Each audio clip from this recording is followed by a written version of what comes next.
नमस्कार, मैं हूं आपके साथ नम्रता। राजनीति में चाणक्य से बड़ा विद्वान शायद ही भारत के इतिहास में कोई दूसरा रहा हो, और वो इसलिए क्योंकि चाणक्य ने अपनी कूटनीति के बल पर धनानंद के राजवंश को उखाड़ फेंक एक नए साम्राज्य की स्थापना जो की थी। चाणक्य नीति ही कहती है कि जैसा राजा वैसी प्रजा, अर्थात राजा के नक्शे कदमों पर चलने वाली प्रजा भी उसी की तरह होती है। कहते हैं जब देश का नेतृत्व मजबूत होता है तभी वो मजबूती के साथ आगे बढ़ पाता है। खैर, आज के इस वीडियो में हम आपको बताएंगे कुंडली में मौजूद ग्रहों के किस संयोग के चलते व्यक्ति न सिर्फ राजनीति में अपना सिक्का जमा पाता है बल्कि सत्ता पर भी काबिज होता है। देश सेवा या फिर समाज सेवा के नाम पर लोग राजनीति में कदम रखते हैं, जहां उन्हें सत्ता सुख से लेकर शोहरत और पहचान मिलती है। यही वजह है कि आज के दौर में राजनीति में युवाओं की दिलचस्पी बढ़ती जा रही है। अगर आप भी राजनीति में अपना करियर बनाने की सोच रही हैं, तो आपको यह जानना बहुत जरूरी है कि ज्योतिष शास्त्रों में ग्रहों के किस संयोग से सत्ता सुख की प्राप्ति होती है। यूं तो प्रत्येक ग्रह का अपना अपना महत्व होता है, लेकिन व्यक्ति को राज सत्ता या फिर राजनीति से जोड़ने का काम विशेषकर सूर्य, चंद्र, राहु और शनि करते हैं। ऐसा इसलिए क्योंकि वैदिक ज्योतिष में सूर्य को राजा तो चंद्रमा को राजमाता की उपाधि दी गई है। वहीं राहु को सभी ग्रहों में नीति कारक ग्रह का दर्जा दिया गया है।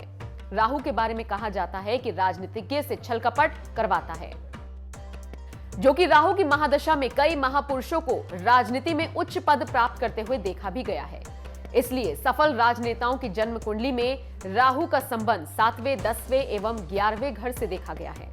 वहीं सूर्य साम्राज्य, वर्चस्व और तेज को दर्शाता है।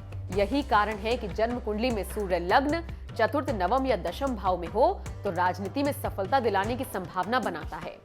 इसके अलावा न्यायाधीश शनिदेव राजनीति का प्रमुख कारक ग्रह माना गया है। शनि केंद्र में उच्च के, स्वराशि व मूल्य त्रिकोण में हो तो राजनीति में व्यक्ति लंबी पारी खेलता है और लंबे समय तक सरकार में रहता है। अब अगर राजनीति के नजरिए से जन्म कुंडली के भाव को समझें तो वैदिक ज्योतिष में जन्म कुंडली के 10वें घर को राजनीति का घर और सत्ता का स्थान कहा गया है। जन्म कुंडली का चतुर्थ भाव जनता के बीच जाकर चुनाव लड़ने का भाव है, इसीलिए चतुर्थ भाव जनता और चुनाव को दर्शाता है। जन्म कुंडली का 11वां भाव राजनीति से धन लाभ को दर्शाता है। ज्योतिष शास्त्र अनुसार राजनीति में राजनेता को हिट बनाने का काम कुंडली का कर्क लग्न करता है।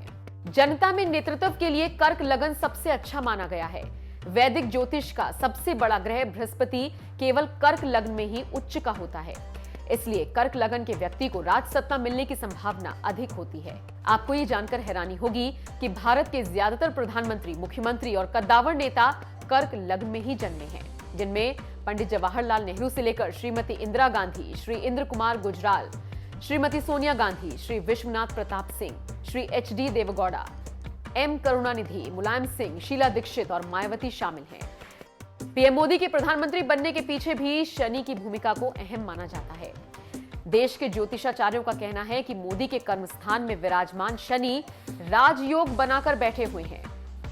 वृश्चिक लग्न के पीएम मोदी एक ओर जहां अपनी बिच्छू राशि के चलते अपराजय रहते हैं, तो वहीं शनि की 7.5 के चलते अब तक देश की सत्ता पर बरकरार है।